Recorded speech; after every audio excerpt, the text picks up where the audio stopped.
नमस्कार साथियों, एग्जाम मंत्रा के इस प्लेटफॉर्म पे मैं प्रज्ञा पांडे आप सभी लोगों का स्वागत और अभिनंदन करती हूँ। आशा है कि आप सभी लोग एकदम मस्त होंगे, जबरदस्त होंगे और जिंदाबाद होंगे, अच्छे तरीके से अपने पढ़ाई को एकदम कंटिन्यू किए होंगे। ठीक है दोस्तों। तो हम यहाँ पे देखिए, हम यहाँ पे क्या पढ़ रहे हैं, हम यहाँ साइंस का पढ़ रहे हैं। ठीक है, क्वेश्चन के फॉर्मेट में जितना भी हमें हो सकता है हम वहाँ यहाँ पे क्वेश्चन जो है हल करवाने की कोशिश कर रहे हैं। ठीक है, तो हम इसी के क्रम में, ठीक है, इसी के क्रम में आगे बढ़ते हैं।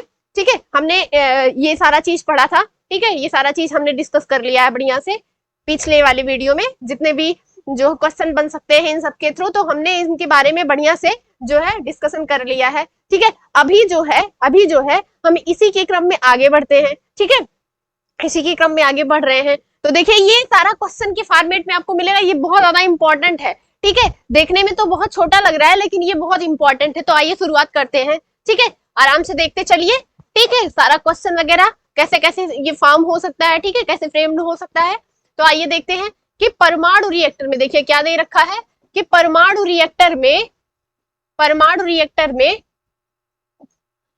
रिएक्टरों में प्रयुक्त ईंधन यूरेनियम है।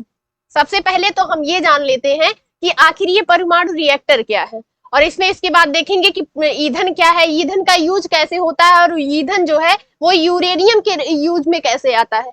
तो आइए देखते, देखिए सबसे पहले ये देखते हैं कि परमाणु रिएक्टर का अर्थ ये होता है कि देखिए, जब आप यूरेनियम की बमबारी करवाते हैं, देखिए जब न्यूक्लियर फ्यूजन होता है, जब नाभिकीय संलयन और नाभिकीय विखंडन की क्रिया होती है, तो उससे अपार ऊर्जा निकलती है बाहर। ठीक है, तो ये जो अपार ऊर्जा है, यानी कि जो हाइड्रोजन बम कहिए या फिर यूरेनियम से जो चीजें तत्व या जो चीजें बनाई जाती हैं, वो किसके थ्रू बनाई जाती हैं? तो वो परमाणु रिएक्टर, यानी ये एक परमाणु प्रकार की भट्टी है। ठीक है, जिसमें जो है यूरेनियम जो तत्व है, यानी जो विस्फोटक तत्व है, ठीक है, उनसे जो तत्व बनाए जाते हैं वो किसके थ्रू बनाए जाते हैं? तो यहाँ पे बनाए जाते हैं परमाणु रिएक्टरों के थ्रू। ठीक है, अब देखिए यहाँ पे ईंधन के बारे में क्या कह रहा है प्रयोग। ये तो आप सेंटेंस पढ़ रहे हैं, लेकिन ईंधन के बारे में मैं यहाँ पे इस वजह से बता रही हूँ कि ये देखिए पिछली बार जो है क्वेश्चन पूछा था, ठीक है, ईंधन से, हाइड्रोजन और हीलियम से। ठीक है, तो हम यहाँ पे ईंधन के बारे में थोड़ा सा जान लेते हैं। तो देखिए क्या है कि ईंधन जो है, ठीक है, यह वह पदार्थ है जो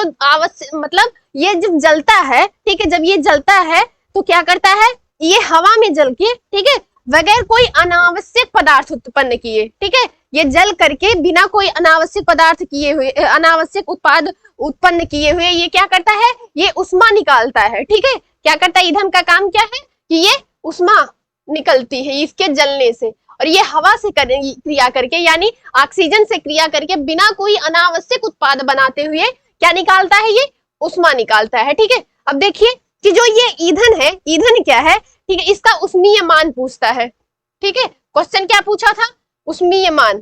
ठीक है, तो देखिए जो ईंधन होता है उष्मीय मान में क्या होता है कि जितना अच्छा जो ईंधन होगा, जो ईंधन सबसे ज्यादा अच्छा होगा, उसका उष्मीय मान क्या होगा, वो सबसे ज्यादा अच्छा होगा। ठीक है, कैसे, उष्मीय मान क्या है, देखिए उष्मीय मान के बारे में यहाँ बात की गई है। तो उष्मीय मान वह मान है, ठीक है, वह मात्रा है, यानी कि जो ईंधन के 1 ग्राम को वायु या ऑक्सीजन में पूर्णतः जलाने के से प्राप्त होती है। क्या होता है कि जो ये ईंधन है, ईंधन की वह मात्रा जो 1 ग्राम वायु को ऑक्सीजन में आप जलाएंगे, ठीक है, ऑक्सीजन में आप जब उसको जलाएंगे तो उससे क्या निकल के आती है, उससे निकलता है, ठीक है, उससे ऑक्सीजन जो है पूर्णतः जो है निकल के आती है। ठीक है, सॉरी मैंने परिभाषा में थोड़ी मिस्टेक करी है। तो कह रहा है जो ईंधन है, ठीक है, 1 ग्राम को अगर आप वायु में या ऑक्सीजन में पूर्णतः जलाते हैं तो उसके जो है जलाने के पश्चात जो उष्मा निकल के आती है, जलाने के पश्चात जो ऊर्जा प्राप्त होती है, उष्मा प्राप्त होती है, वो क्या है, वो ईंधन के रूप में। अच्छा, यही जो है क्या है, यही जो है उष्मीय मान है। ठीक है, लेकिन यहाँ पे एक चीज और क्वेश्चन पूछता है कि देखिए उष्मीय मान के बारे में पता चल गया कि ये ऑक्सीजन से क्रिया करके, ठीक है, ऑक्सीजन या वायु से क्रिया करके जो है ऊर्जा प्राप्त जो करता है, ठीक है, ऊर्जा प्राप्त होती है। ठीक है, जो सबसे ज्यादा ऊर्जा प्राप्त होती है वो क्या है, वो सबसे ज्यादा उष्मीय मान वाला ईंधन है। ठीक है, अब यहाँ पे देखिए उष्मीय मान सबसे ज्यादा क्वेश्चन पूछता है कि उष्मीय मान जो है वो सबसे ज्यादा किसका है। तो आप कहेंगे कि जो हाइड्रोजन है, यानी कि हाइड्रोजन क्या है, हाइड्रोजन जो है एक अक्रिय तत्व है। ठीक है, हाइड्रोजन, हीलियम, ये सभी क्या है, ये अक्रिय तत्व है। ठीक है, अक्रिय तत्व है।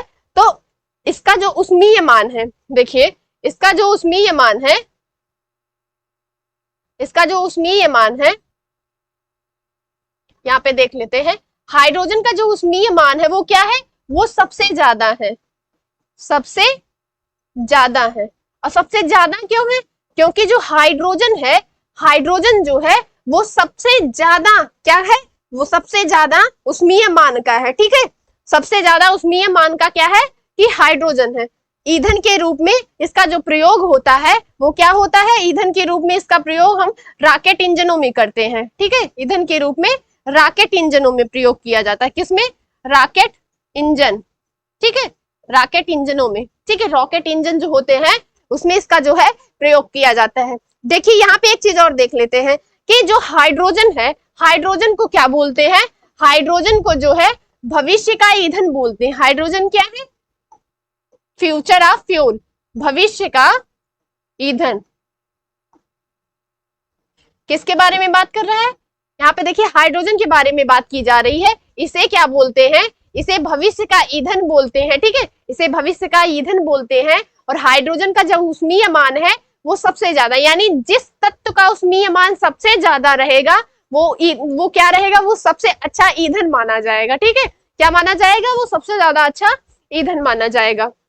यहाँ पे देखिए ये क्वेश्चन पूछा है, इस वजह से मैंने बताया है कि ऊष्मीय मान का क्वेश्चन पूछ लेता ना, तो आप हाइड्रोजन के बारे में जान गए, ठीक। हम आगे जो है और भी इसके बारे में पढ़ेंगे थोड़ा सा। तो यहाँ पे हमने ईंधन के बारे में बात कर ली। अब देखिए यूरेनियम क्या है, यूरेनियम की जो खोज है वो 1800, ठीक है, 1800,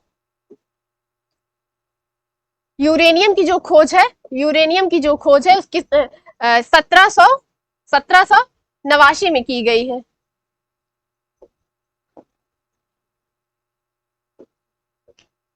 1789 में। और किसने करी है, तो यूरेनियम जो है, देखिए यूरेनियम को यू से डिनोट करते हैं, ठीक है। हालांकि जब हम नाभिकीय संलयन और नाभिकीय विखंडन पढ़ते हैं तो जो यूरेनियम भाग लेता है, यूरेनियम 235, ठीक है, और यूरेनियम 238, यानी जब हम नाभिकीय संलयन और नाभिकीय विखंडन की जब क्रिया पढ़ते हैं तो उसमें जो यूरेनियम भाग लेता है वो कौन सा रहता है, यूरेनियम 338 और 335, ठीक है। अब देखिए कि 1789 में किसने खोज करी है, तो इसकी खोज जो करी है यूरेनियम की, यहां देखते हैं, यहां देखिए, जो हेनरिक थे, ठीक है, इनका क्या नाम था, इनका नाम था कि मार्टिन हेनरिक, मार्टिन हेनरिक, ठीक है, मार्टिन हेनरिक,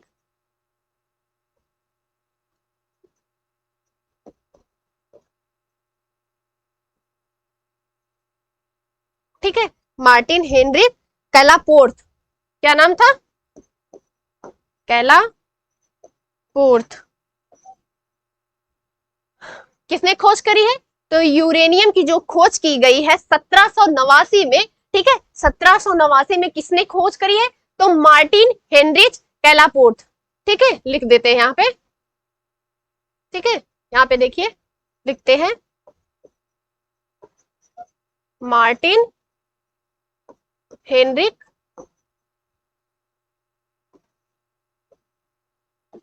कैलापोर्थ, ठीक है। यूरेनियम की खोज किसने करी है, देखिए ये क्वेश्चन पूछ लेता है, अमूमन आपको कहीं दिखेगा नहीं, ठीक है। ऐसे तो आप लूसेंट में पढ़ेंगे तब भी आपको ये सारी चीजें नहीं मिलेंगी, ठीक है। तो यूरेनियम की खोज किसने करी है, तो मार्टिन हेनरिक कैलापोर्थ ने करी है, ठीक है। कितने में करी है, तो देखिए कितने में करी है, 1789 में करी है, ठीक है। अच्छा, यूरेनियम का जो कह सकते हैं आप संकेत है वो क्या है, वो यू से डिनोट किया जाता है, ठीक है। आगे देखिए कि जो नाभिकीय संलयन और जो नाभिकीय विखंडन की क्रिया होती है, नाभिकीय संलयन और नाभिकीय विखंडन की क्रियाओं में जो है क्या यूज होता है, तो यूरेनियम 235 और यूरेनियम 238, ठीक है। अभी हम इसके बारे में आगे बढ़ते हैं, ठीक है। आगे देखिए क्या सेंटेंस दे रखा है, देखिए परमाणु रिएक्टरों के अंदर यूरेनियम परमाणु जो है, यहाँ पे थोड़ा हटा देते हैं,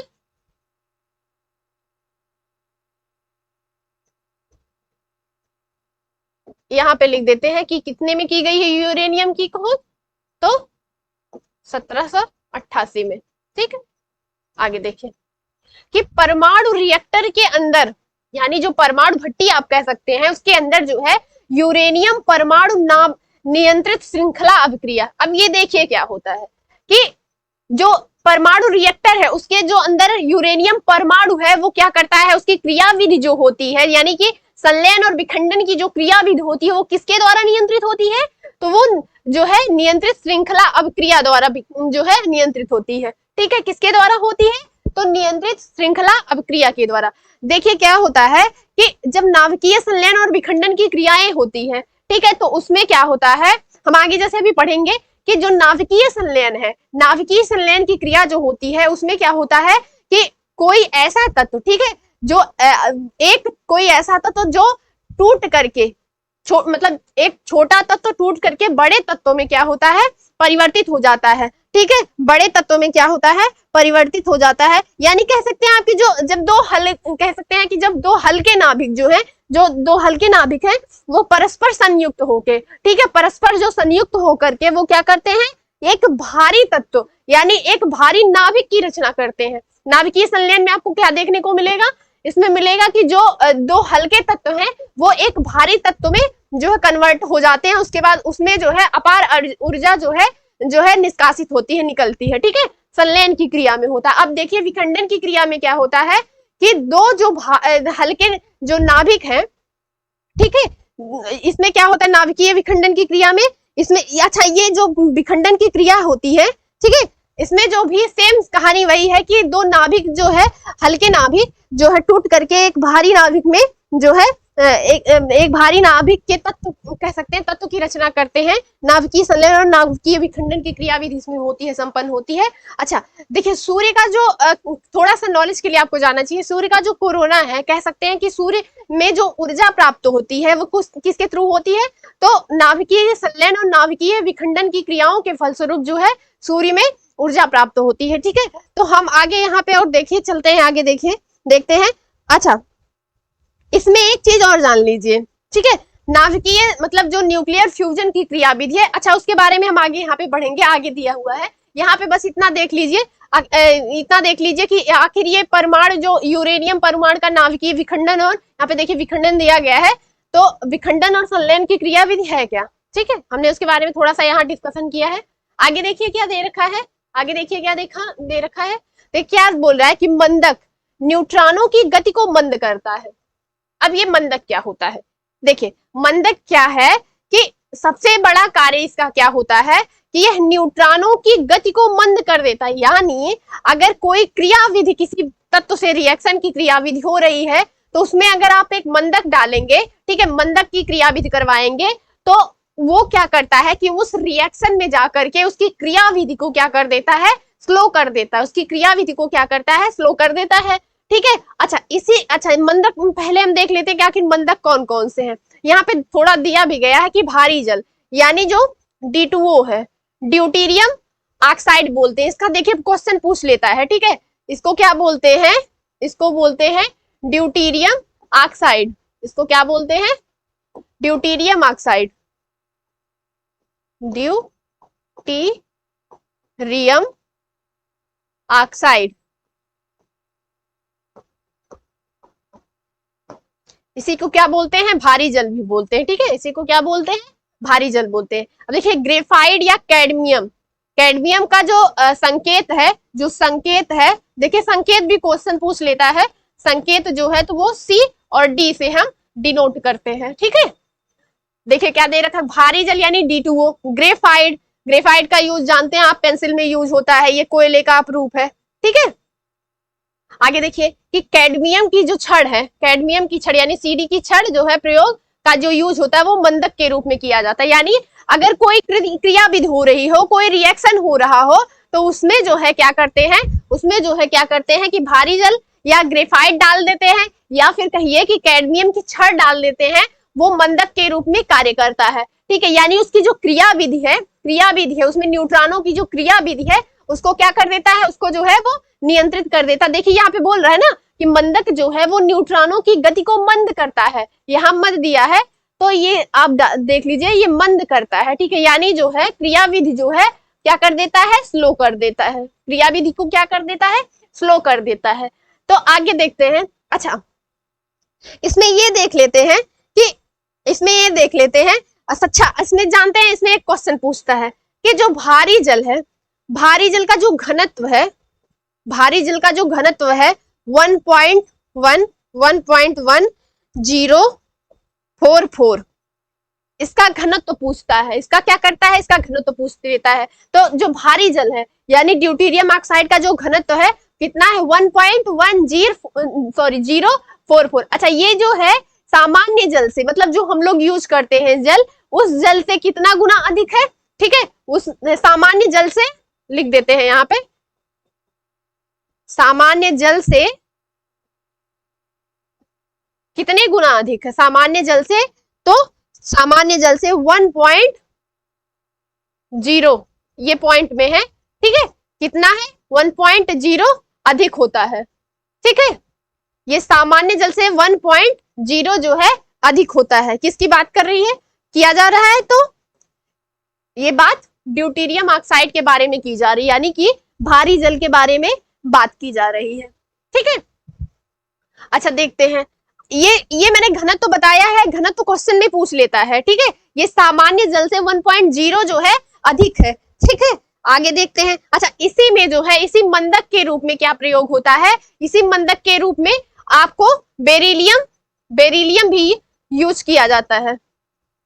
बेरिलियम भी एक तत्व है। ठीक है, बेरिलियम भी जो है वो मंदक के रूप में काम किया जाता है। अच्छा, इसका जो पूरा नाम है, आप कहिए बेरिलियम या बेरिलियम ऑक्साइड, यानी कि BeO। ठीक है, बेरिलियम ऑक्साइड ये क्या करता है, ये भी मंदक के रूप में प्रयोग किया जाता है। किसके रूप में, मंदक के रूप में। और कहां पे, जब न्यूट्रॉनों की क्रियाविधि को मंद करना होता है किसी रासायनिक क्रियाविधि में, तो हम क्या करते हैं, तो भारी जल, ग्रेफाइट और कैडमियम की छड़ का प्रयोग करते हैं। उसमें बेरिलियम भी, मतलब बेरिलियम ऑक्साइड भी जो है मंदक के रूप में कार्य करता है। तो देखिए क्वेश्चन पूछ लेता है, यहाँ पे मैंने संकेत जो लिखे हैं, बेरिलियम ऑक्साइड का दिया मैंने BeO, ये संकेत पूछ लेता है। ठीक है, कैडमियम का पूछ लेता है तो CD है। ठीक है, D2O भारी जल का। ठीक है, आगे देखते हैं। तो इसमें क्या कह रहा है कि इसमें भारी जल को सर्वोत्तम मंदक बोलते हैं। भारी जल क्या है, ये सर्वोत्तम मंदक है। ठीक है, भारी जल जो है क्या है, यहाँ पे सबसे अच्छा अगर कोई मंदक माना जाता है तो किसको मानते हैं, तो भारी जल को मानते हैं। ठीक है, आगे देखिए, आगे देखिए क्या दे रखा है कि प्राकृतिक रेडियो एक्टिवता, प्राकृतिक रेडियो एक्टिवता यानी रेडियो एक्टिविटी, क्या, रेडियो एक्टिव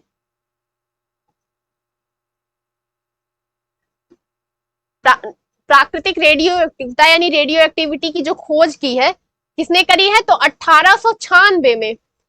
किसमें, 1896 में फ्रांस के वैज्ञानिक थे। ठीक है, कहाँ के थे, फ्रांस के वैज्ञानिक थे, फ्रांस के।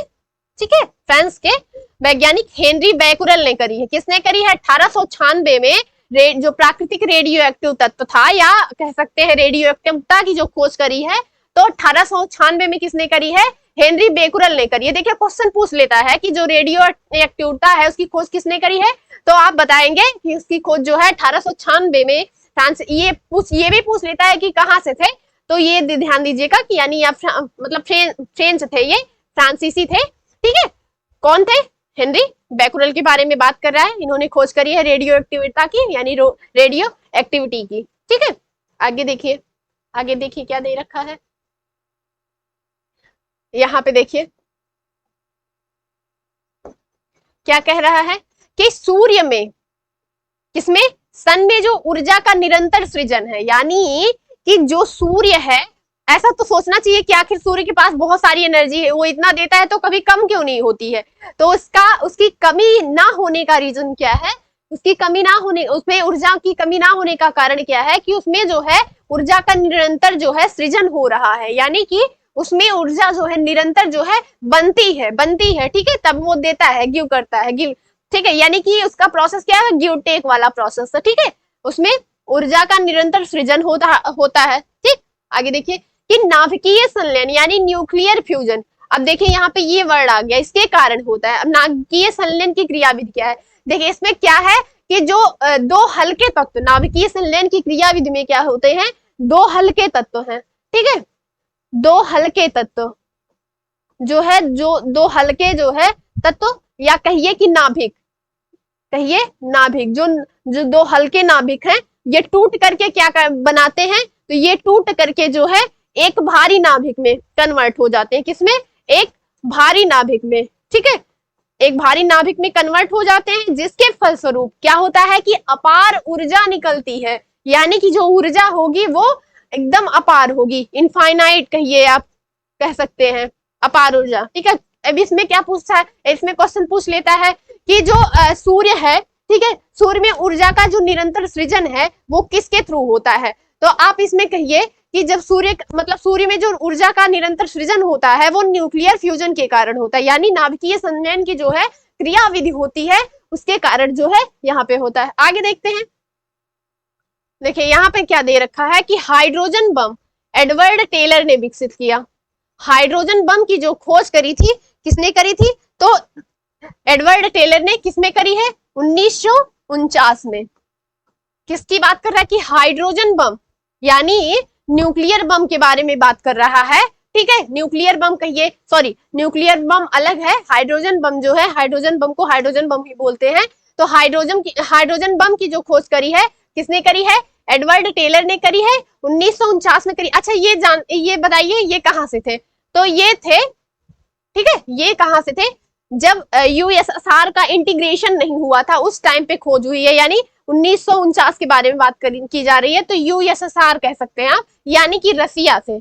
कहां से थे, रसिया से, ठीक है, रूस से थे, कहां से थे, रूस से थे। इन्होंने क्या करी है कि हाइड्रोजन बम की खोज करी है। अच्छा, इन्हीं को क्या कहा जाता है, फादर ऑफ हाइड्रोजन बम, क्या बोलते हैं, फादर ऑफ हाइड्रोजन बम, ठीक है, इन्हीं को क्या बोलते हैं, फादर ऑफ हाइड्रोजन बम, मतलब इन्होंने खोज की है, इसी वजह से इनको क्या बोला जाता है कि हाइड्रोजन बम के पितामह, हाइड्रोजन बम के पितामह, खोज करने के कारण इनको इनका ये नाम दिया गया है, ठीक है। आगे देखिए, आगे देखिए क्या है, मुझे लिखने के लिए थोड़ी सी जगह नहीं मिली है तो आप इसको ध्यान से देख लीजिएगा, ठीक है। क्या बोलते हैं इसे, इन्हें क्या बोला जाता है, तो hydrogen of, sorry father of hydrogen bomb, ठीक है। मैं ऊपर लिख दे रही हूँ, इधर लिख दे रही हूँ,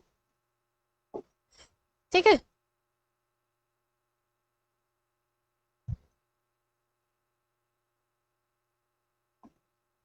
फादर ऑफ हाइड्रोजन बम,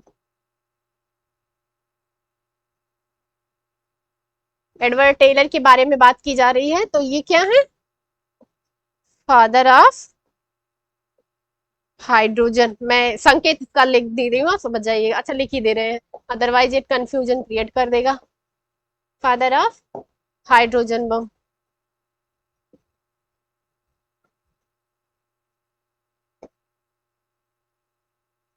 ठीक, इन्हीं को बोला जाता है फादर ऑफ हाइड्रोजन बम। देखिए अब क्या है, अब क्या है, यहाँ पे आइए देखते हैं आगे, देख क्या दे रखा है, आगे क्या दे रखा है, आगे क्या दे रखा है, कार्बन 14। सबसे पहले तो हम ये जाने कि आखिर ये कार्बन 14 है क्या, ठीक है, इसको क्या बोलते हैं, इसी को कार्बन डेटिंग भी बोलते हैं। क्या बोलते हैं, कार्बन डेटिंग, कार्बन डेटिंग, ठीक है।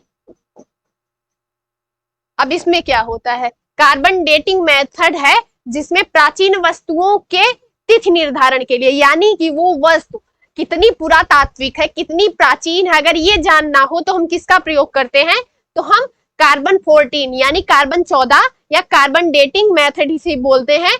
इसी को क्या बोलते हैं, कार्बन डेटिंग मेथड, ठीक है, इसी को क्या बोलते हैं, कार्बन डेटिंग मेथड, ठीक है। लेकिन सबसे पहले तो ये देख लेते हैं आखिर इसे जो है कार्बन 14 बोलते क्यों हो। देखिए ये अमूमन आपको कार्बन 14 आपको हर जगह मिल जाएगा, लेकिन ये नहीं पता होगा, ये नहीं पता होगा कि आखिर ये है क्या। देखिए कार्बन 14 क्या है, ठीक है, कार्बन 14 क्या है कि ये सबसे बड़ी बात ये है कि आज तक, ठीक है, आज तक जो है जो क्रिया विधि होती है, जैसे कार्बन जो होता है, कार्बन का जो है ये कार्बन जो है, अगर आप देखेंगे कि कहीं भी कोई भी तत्व, जैसे पृथ्वी में जो तत्व पाए जाते हैं वो अमूमन कार्बन, हाइड्रोजन और ऑक्सीजन सबसे ज्यादा मिलते हैं, ठीक है, ये तीनों तत्व सबसे ज्यादा मिलते हैं। लेकिन अगर हम देखते हैं कि कोई भी पुरातात्विक स्रोत अगर हमें मिलता है, उसकी क्षय, जब वो क्षय हुआ रहता है जहां पे, तो उसके क्षय होने का कारण क्या होता है? उसके क्षय होने का कारण है कि कार्बन उसमें उपस्थित है, यानी जो उसका क्षय हुआ है, जो वस्तु है उसका जो क्षय हुआ है, वो किसका क्षय है? वो कार्बन का क्षय हुआ है इसमें, ठीक है। उसके क्षय का रीजन क्या है? कार्बन है, कार्बन उसमें उपस्थित है। तो क्या है, ये जो कार्बन है, ये कार्बन जो है ये सबसे लंबे समय तक, क्या है ये?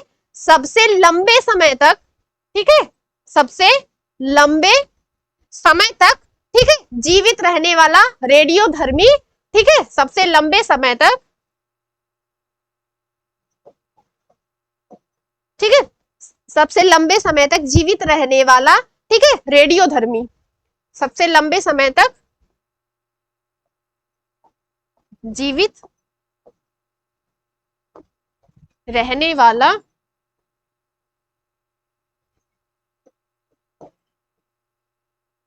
रेडियोधर्मी आइसोटोप्स है।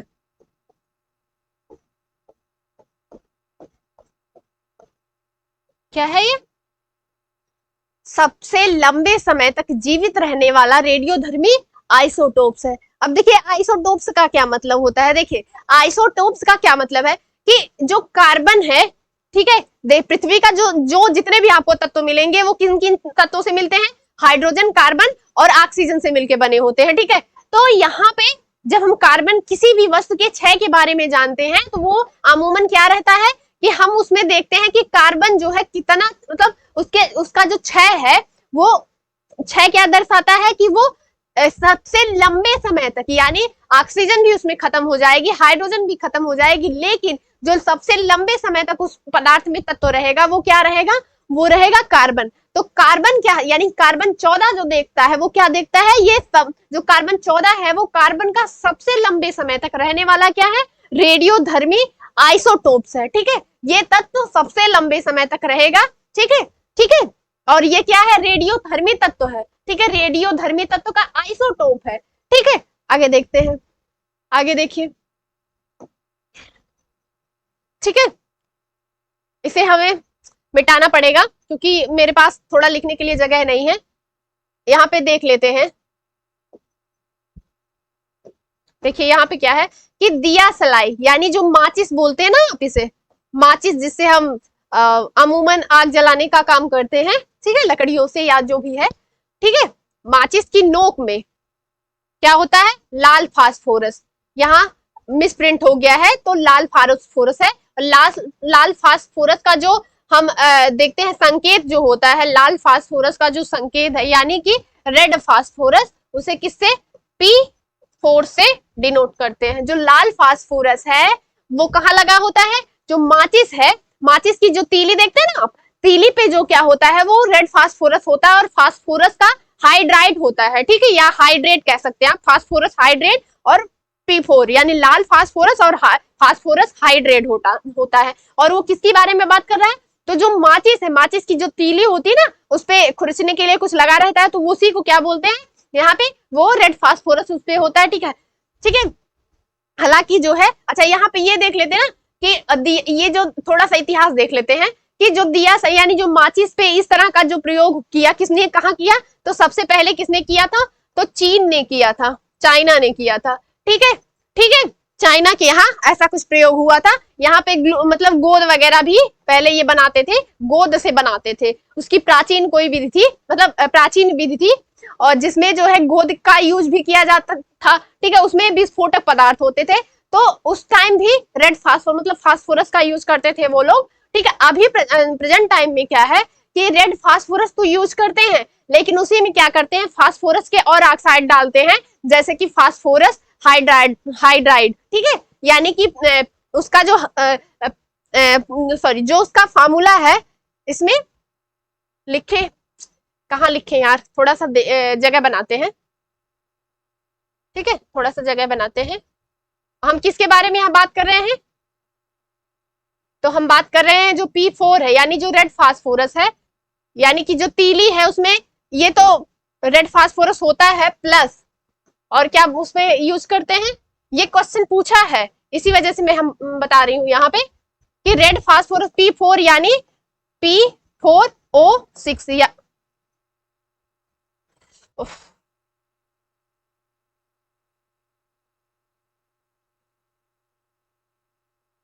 हाँ P4O6 यानी ये क्या है, phosphorus hydride, phosphorus hydride, hydride, ठीक, क्या है, फास्फोरस हाइड्राइड, हाइड्राइड, ठीक है। इस किसका इस यूज करते हैं, यानी कि जो माचिस की तीली पे होता है, लगाया जाता है, वो ये तत्व होता है। आगे देखिए, अमूमन अगर आपको दिया है P4 अगर ऑप्शन में, तो आप P4 लगा के आइए, कोई दिक्कत नहीं है। अगर पूरा फार्मूला दिया हुआ है तो आराम से आप लगा के आइए, तब तो नहीं कोई दिक्कत होनी चाहिए, ठीक है। आगे देखिए, आगे देखिए क्या होता है, आगे देखिए क्या कह रहा है, ठीक है।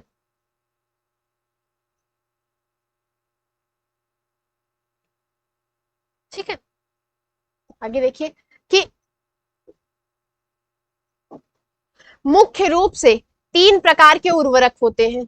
उर्वरक की संख्या कितनी होती है, सॉरी, जो उर्वरक होते हैं वो कितने प्रकार के होते हैं, तो मुख्य रूप से 3 प्रकार के, जिसमें नाइट्रोजन, फास्फेट और पोटास कहते हैं। जो उर्वरक होते हैं उसमें अक्सर आप अमूमन देखते हैं ना कि जो नाइट्रोजन आता है, यानी जो उर्वरक आता है खरीद पे, उसमें लिखा रहता है कि नाइट्रोजन कितना है, फास्फेट क्या है, उसमें कितने तत्व है, कितना पोटास है उसमें। तो जो उर्वरक है उसका जो प्रकार है वो कितने प्रकार का होता है, तो नाइट्रोजन, फास्फेट और पोटास होता है। देखिए यहाँ पे एक चीज और ध्यान देने वाली है कि ये उर्वरक क्या है, ठीक है, उर्वरक क्या है और खाद में अंतर पूछ लेता है। तो आप अमूमन जो है ये चीज ध्यान में रखिएगा कि देखिए क्या होता है कि पौधों की आवश्यकताओं की पूर्ति के उद्देश्य से ये क्या होते हैं, यूज किए जाते हैं, और ये रासायनिक विधि द्वारा बनाए जाते हैं। यानी कि ये कैसे बन रहे हैं, रासायनिक विधि से, यानी केमिकल मेथड से ये बने हैं, केमिकल विधि से बने हैं। और ये क्या करते हैं कि जो मृदा है यानी मिट्टी है, मृदा की उर्वरता के लिए, यानी मृदा की उर्वरता को बढ़ाते हैं, उर्वरता के लिए प्रयोग होते हैं। किसके लिए होते हैं ये, अगर मिट्टी जो है मृदा में उर्वर नहीं है, जो मिट्टी है उसमें उर्वरता की कमी है, तो हम उर्वरक उसमें मिलाते हैं, यानी ये केमिकल बेस से बना। अब देखिए ये खाद भी एक क्वेश्चन पूछ लेता है कि जो उर्वरक और मतलब खाद क्या है, ये क्वेश्चन पूछा है, तो हम इस वजह से यहाँ पे बता रहे हैं कि देखिए खाद क्या है, कि खाद जो है पारंपरिक विधि से, कैसे, पारंपरिक विधि से, यानी कि सड़ी गली चीजों से, जैसे कूड़ा करकट, जो कह सकते हैं गाय और भैंस का जो गोबर होता है, उससे जो है जो चीजें बनती हैं, यानी ये जैविक विधि से बनती हैं। यानी कि इसमें खाद में क्या क्या होता है, जो सड़ी गली सब्जियां आप भी कह सकते हैं, आप घर का जो छिलका निकलता है सब्जियों वगैरह का, वो सारा चीज किसमें आता है, वो खाद बनाए, उससे क्या होता है, खाद बनता है। पारंपरिक विधि होती है खाद बनाने की, यानी कि ये किससे किससे बनता है, जो है गोबर से बनता है, ठीक है, सड़ी गली जो सब्जियां होती हैं, ठीक है, सब्जियों से, यानी सड़ी गली रहे सब्जियां, ठीक है, उनसे क्या होता है, खाद का जो है निर्माण होता है। अब देखिए ये खाद क्या है, इसी को, अच्छा ये एक चीज यहाँ पे और ध्यान देने की बात है, जो उर्वरक है, उर्वरक जो है वो क्या है, अकार्बनिक तत्व है। उर्वरक जो है क्या है, ये अकार्बनिक तत्व है, अकार्बनिक तत्व है, ठीक है, अकार्बनिक तत्व है। लेकिन जो खाद है, खाद क्या है, ये कार्बनिक तत्व है, कार्बनिक है, ठीक है। अच्छा खाद को ही कंपोस्ट बोलते हैं, कंपोस्ट खाद इसी को बोला जाता है, ठीक, कंपोस्ट, ठीक है।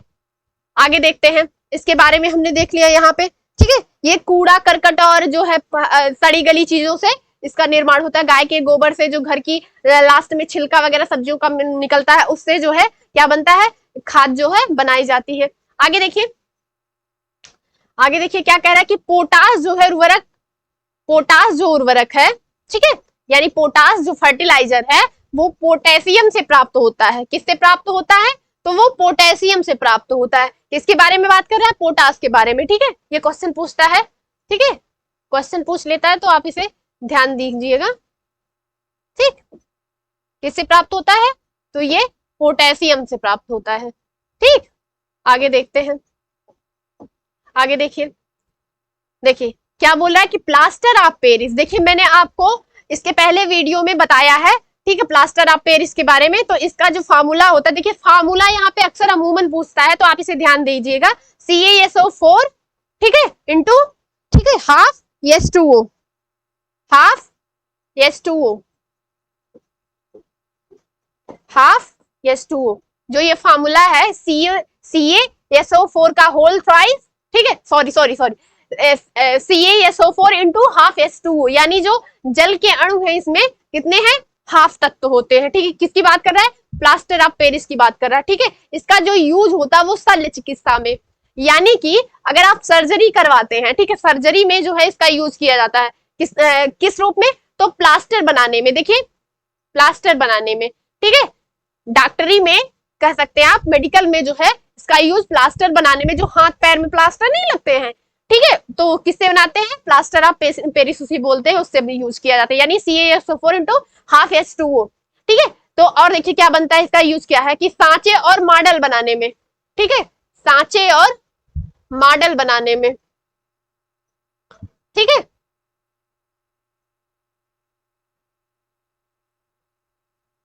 आगे देख लेते हैं। इसका जो यूज होता है वो सांचे और मॉडल बनाने में यूज होता है। जो प्लास्टर ऑफ पेरिस के बारे में बात कर रहा है, तो प्लास्टर ऑफ पेरिस जो है वो प्लास्टर बनाने में, ठीक है, सांचे और मॉडल, यानी कि कोई चीज अगर बनानी हो तो उसका जो ढांचा है, यानी मॉडल बनाने के लिए, ठीक है, मॉडल बना लेते हैं इसी से, मॉडल बनाने में, मॉडल्स में, ठीक है, मूर्तियां या खिलौने इत्यादि बनाने, यानी इससे जो यूज होता है वो किसका किसका यूज होता है? तो इसमें जो यूज है वो यूज होता है, मूर्तियां बनाते हैं इससे, ठीक है, खिलौने बनाते हैं, ठीक है, इत्यादि जो है ये सारी चीजें यहाँ पे बनाते हैं। ठीक है, आगे देखते हैं। आगे देखिए, देखिए यहाँ पे एक चीज और बात की जा रही है, ये बहुत इंपॉर्टेंट है। पीएच पैमाने में 0 से 14 अंक होते हैं। जो पीएच स्केल है, पीएच स्केल जो है वो 0 to 14 अंक होते हैं। ये किसकी संख्या डिनोट करता है? 14 अंक। ठीक, अब इसकी बात देखिए, आपने ये पढ़ा होगा अभी तक, जो पीएच स्केल आप पढ़ते हैं, ठीक है, पीएच वैल्यू पढ़ते हैं, ये क्या है? ये पीएच स्केल है। ठीक है, ये क्या है? ये पीएच स्केल है। और आप जब पीएच वैल्यू पढ़ते हैं तो वो क्या होती है? तो वो होती है 1 से 7 तक, जो अम्लीय क्षारीय तत्वों में जो है डिवाइड किया जाता है। तो उसके बारे में यहाँ बात नहीं की जा रही, यहाँ पीएच पैमाने यानी पीएच स्केल के बारे में बात की जा रही है। तो इसमें क्या होते हैं कि जो पीएच स्केल होते हैं वो क्या होते हैं? 0 से 14 अंक जो होते हैं पीएच स्केल पे मापे जाते हैं। अब देखिए यहाँ पे पीएच, वहां हमने पीएच के बारे में इसके पहले हमने बताया है कि पीएच वैल्यू वगैरह के बारे में कब खोज हुई, किसने खोज करी, ये सारी चीजें, और जो है जो मतलब इसका जो वैल्यू है वो सारी चीजें, क्षारीय अम्लीय के बारे में हमने बात करी है। लेकिन यहाँ हम जो है पीएच वैल्यू के बारे में बात कर रहे हैं। किसके बारे में बात कर रहे हैं? पीएच वैल्यू के बारे में बात कर रहे हैं। देखिए यहाँ पे जो है पीएच वैल्यू जो है ये खोज किसने करी है? पीएच की जो पीएच वैल्यू की खोज किसने करी है? तो आइए देखते हैं। ये इन्होंने करी है, इनका जो है आई थिंक नाम थोड़ा सा आप भूल रहे हैं, 1909 में किसमें की गई है पीएच वैल्यू, यानी ये हम यहाँ पे लिख दे रहे हैं पीएच वैल्यू, अदरवाइज भूल जाएगा कि आखिर ये क्या है। पीएच वैल्यू 1919 में आई थिंक सोरेनसन ने करी है। ठीक है, याद आ गया, किसने करी है? सोरेनसन ने, यानी कि सोरेनसन 1919 में किसने खोज करी है?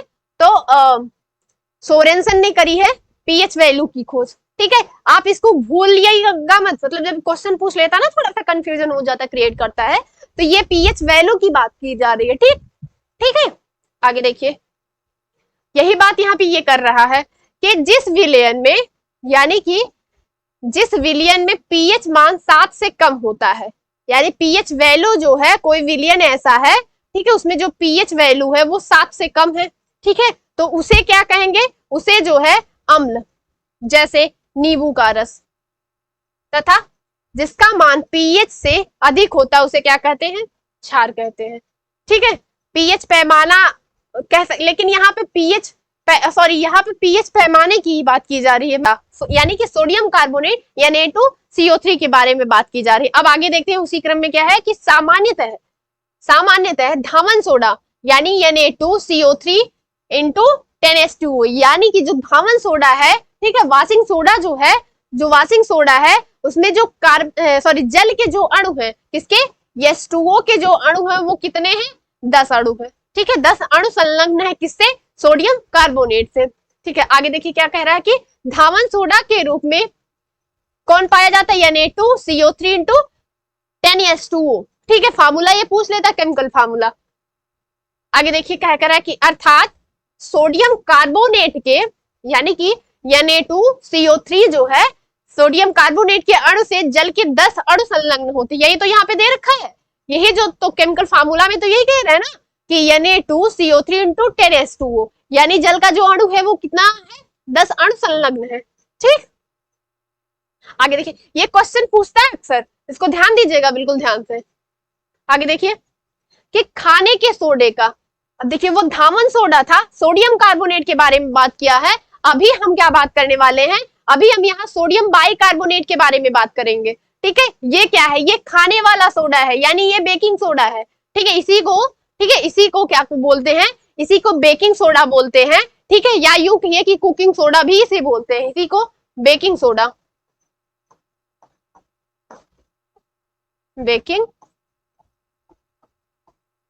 सोडा, ठीक है। आइए देखते हैं बेकिंग सोडा। खाने के सोडे का जो है रासायनिक जो नाम है, खाने के सोडे का जो रासायनिक नाम है वो क्या है, सोडियम बाइकार्बोनेट, यानी कि NaHCO2, क्या बोलते हैं इसे, सोडियम बाइकार्बोनेट, यानी कि NaHCO2, ठीक। इसी को क्या बोलते हैं, खाने का सोडा, यानी कि बेकिंग सोडा भी इसी बोलते हैं। आगे देखिए क्या मतलब क्या बोल रहा है वो, सोडियम बाइकार्बोनेट, यानी कि किसके बारे में बात कर रहा है, NaHCO3, ये फार्मूला पूछता है अक्सर, ठीक है। NaHCO3 जो है का यूज जो है वो क्या होता है, खाद्य पेय पदार्थों में, यानी जो कोका कोला आप देखते हैं ना, कोको कोला को जब आप खोलते हैं या फिर कोई ऐसा पेय पदार्थ, ठीक है, उसमें झाग रहता, फोम रहता है ना, आप जब उसको जो है सेकिंग करते हैं और जब उसे खोलते हैं तो उसमें क्या निकलता है, उसमें झाग निकलता है, वो क्या रहता है, वही सोडियम बाइकार्बोनेट रहता है उसमें, यानी कि उसमें सोडियम बाइकार्बोनेट डाला जाता है खाद्य पेय पदार्थों में, यानी कोका कोला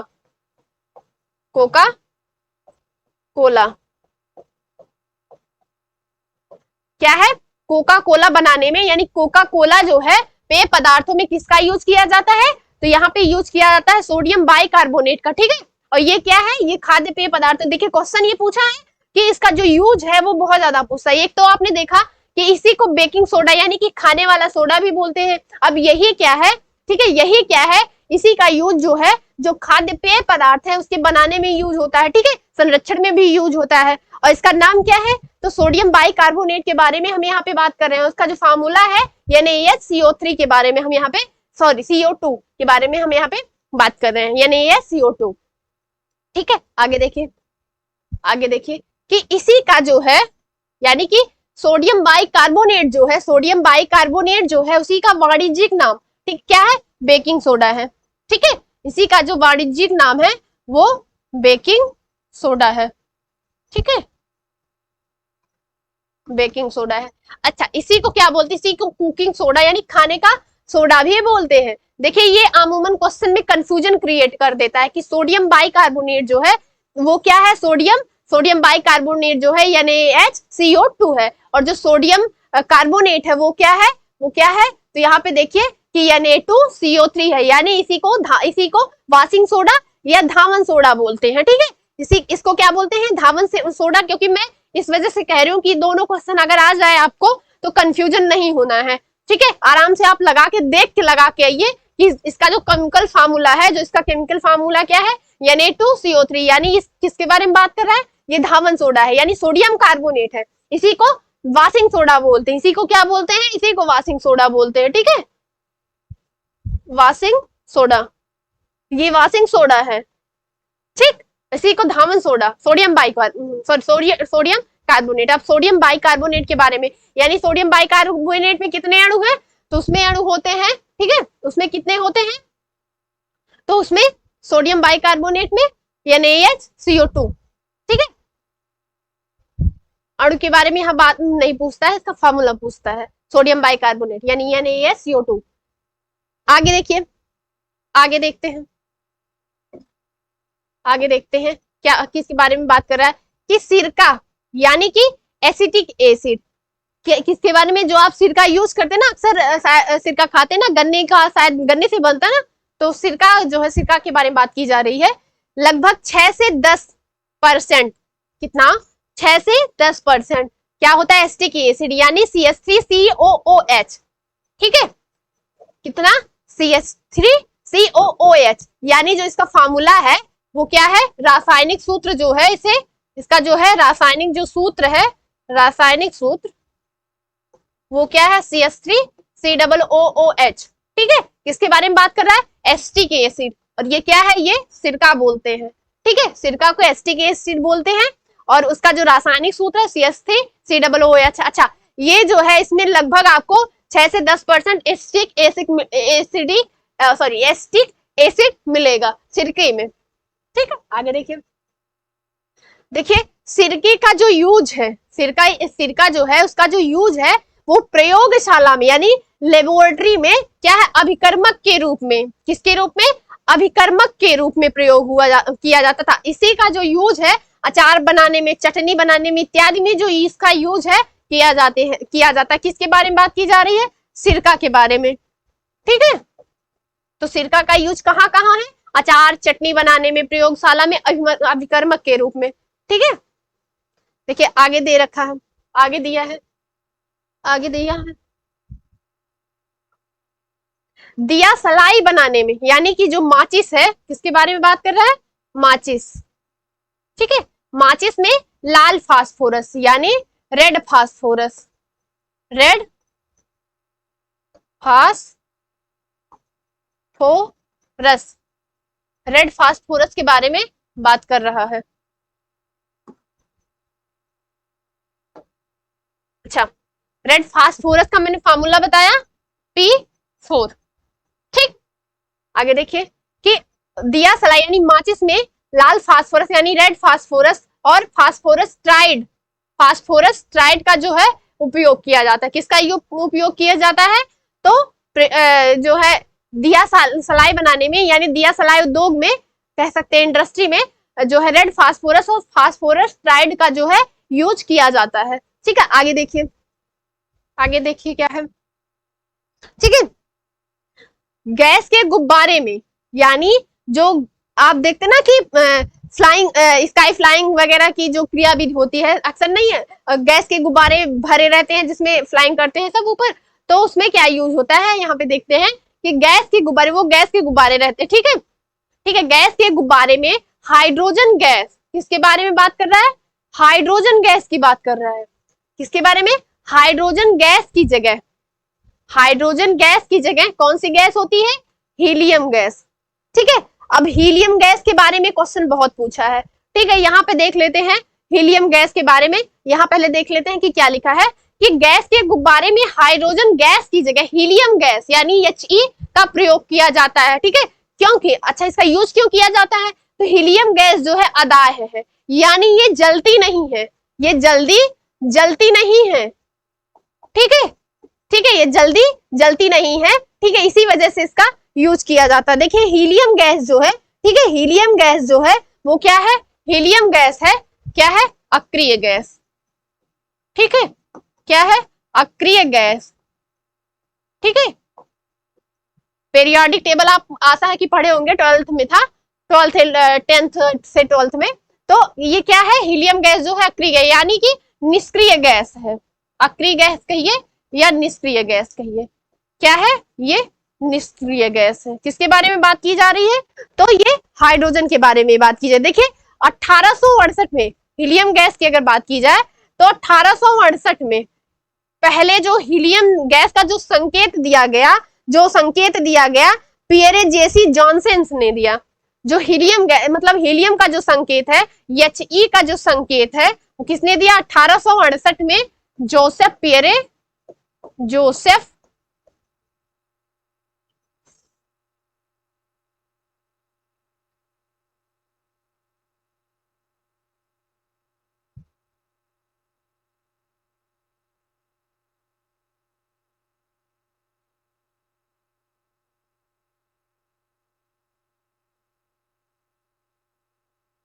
हाँ देखिए किसने दिया है? हीलियम का जो संकेत है यानी He जो संकेत दिया है जोसेफ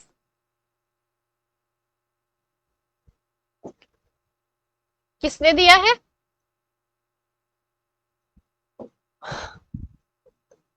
जोसेफ, आप देख लीजिएगा इसका जोसेफ है नाम, जोसेफ पियरे जॉनसन। हीलियम का जो संकेत है किसने दिया है? तो जोसेफ पियरे जॉनसन ने दिया है। ठीक है, जोसेफ पियरे जॉनसन ने दिया है। ठीक है, अमूमन दिख रहा होगा उस पे, मैं इसको बढ़िया से लिख दे रही हूँ, नहीं तो ये दिखेगा नहीं।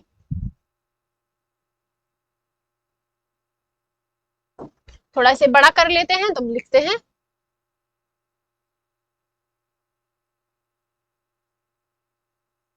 किसने दिया है? तो जोसेफ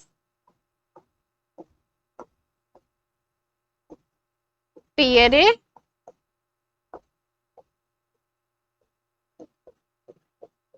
जॉनसन।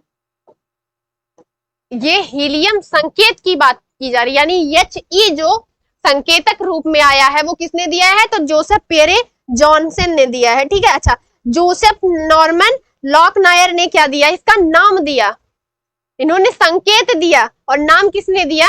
नाम किसने दिया? तो जोसेफ। ठीक है, नाम जो दिया है, नाम जो दिया गया जोसेफ नॉर्मन लॉकनायर, दोनों क्वेश्चन पूछा है। ठीक है, जोसेफ नॉर्मन लॉकनायर,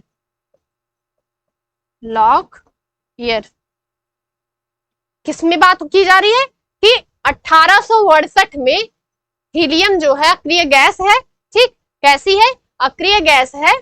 ठीक है, अक्रिय गैस है। ठीक, 68 में उस हीलियम का जो संकेत है जोसेफ पियरे जॉनसन ने दिया और इसका जो नामकरण किया किसने किया?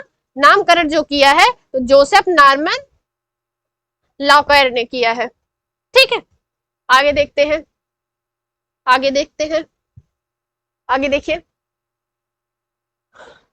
हाइड्रोजन सल्फाइड, सॉरी यहां हमें पढ़ना है। ठीक है, यहाँ हाइड्रोजन गैस के बारे में हम बात कर रहे हैं। आगे देखते हैं कि हाइड्रोजन गैस जो है ज्वलनशील होने के कारण प्रायः प्रयोग में नहीं लाई जाती है। किसके बारे में बात किया गया है कि देखिए गैस के गुब्बारे में हीलियम इसी वजह से डाली जाती है ताकि अदाह रहे, यानी कि जले ना वो। अब यहाँ हाइड्रोजन गैस के बारे में बात की जा रही है। हाइड्रोजन जो गैस है, हाइड्रोजन जो गैस है H2 जो गैस है वो जलनशील है। ठीक है, जल्दी जल जाती है, मतलब उसमें जो आग जल्दी पकड़ लेती है। ठीक है, प्राय प्रयोग में यूज में इसी वजह से वो नहीं लाई जाती है क्योंकि वो जल्दी आग पकड़ती है। आगे देखिए कि कार्बन डाइऑक्साइड यानी CO2, carbon monoxide CO, nitrogen oxide NO2, ठीक, तथा सीसा यानी Pb, लेड इसी बोलते हैं, भारी धातुओं के निलंबित कण के उत्सर्जन के कारण नगरीय वातावरण यानी ग्रामीण वातावरण या नगरीय वातावरण में अधिक प्रदूषित करते हैं।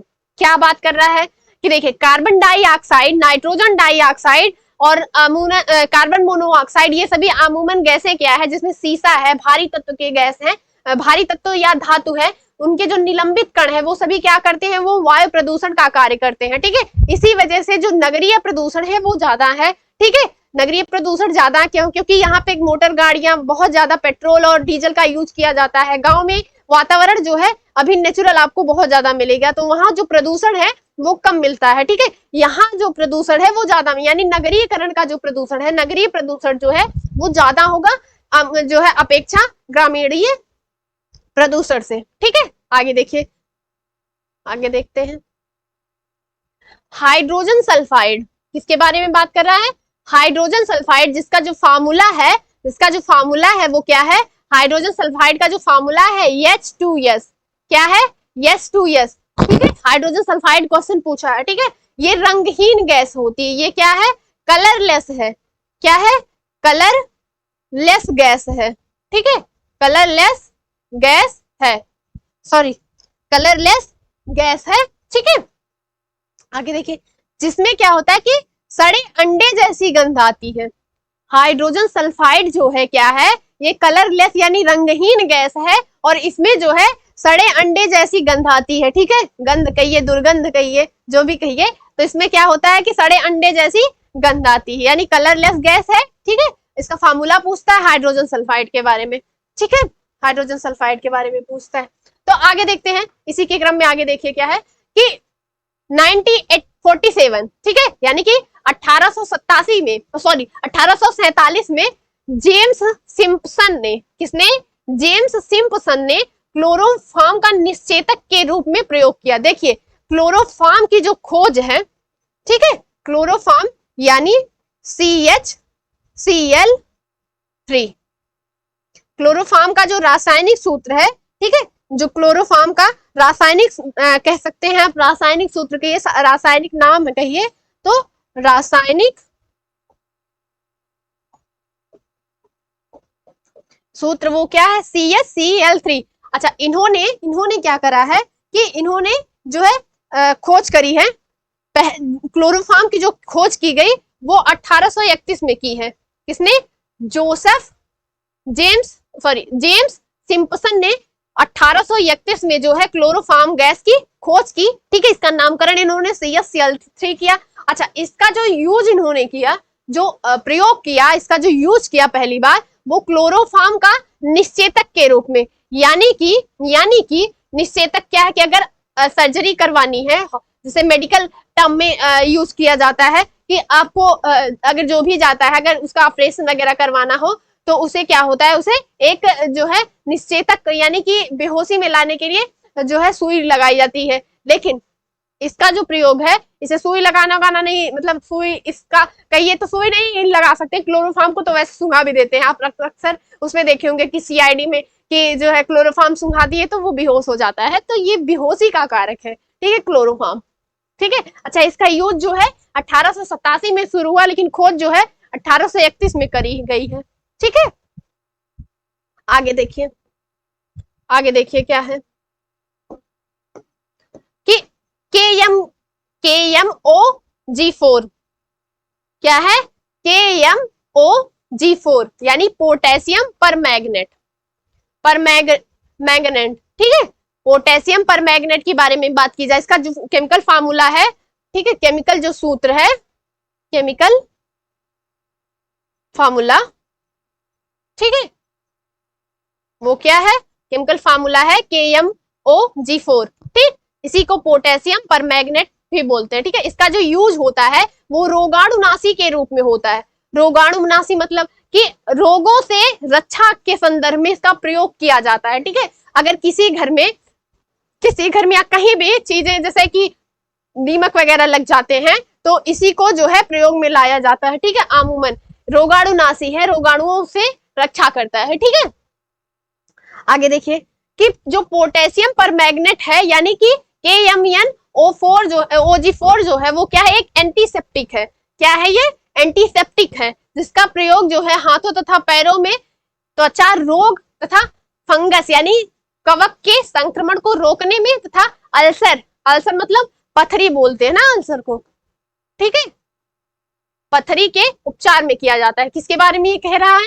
तो देखिए यहाँ किसके बारे में की बात कर रहा है, यहाँ जो बात कर रहा है वो कर रहा है पोटेशियम परमैंगनेट के बारे में बात की जा रही है। क्या एक एंटीसेप्टिक है? ठीक है, एंटीसेप्टिक का यूज जो है, आप अगर कहीं चोट लगी रहती है तो आप उसे उस चोट को धुलने के लिए यूज करते हैं। ठीक है, हाइड्रोजन जो पराक्साइड है H2O2 जो है हाइड्रोजन पराक्साइड बोलते हैं, उसी का यूज जो है क्या करते हैं, उसका यूज जो है अगर घाव लगी है तो उसको धुलने के लिए यूज किया जाता है, एंटीसेप्टिक का कार्य करता है। ठीक है, उसी के क्रम में देखते हैं कि पोटेशियम परमैंगनेट जो है वो क्या है, पोटेशियम परमैंगनेट जो है वो क्या है, एक एंटीसेप्टिक है, ठीक है, जिसका यूज जो है हाथों तथा पैरों में त्वचा रोग, ठीक है, हाथ पैर में अगर त्वचा रोग के लिए यूज होता है, ठीक है, फंगस से संक्रमण जो होता है यानी फंगाई से जो संक्रमण होता है उसे रोकने में होता है, और अल्सर के उपचार में यानी पथरी के उपचार में भी क्या यूज होता है, पोटेशियम परमैंगनेट का यूज किया जाता है, ठीक है। आगे देखिए कि पोटेशियम परमैंगनेट जो है वो क्या है, इसका जो यूज है वो क्या है,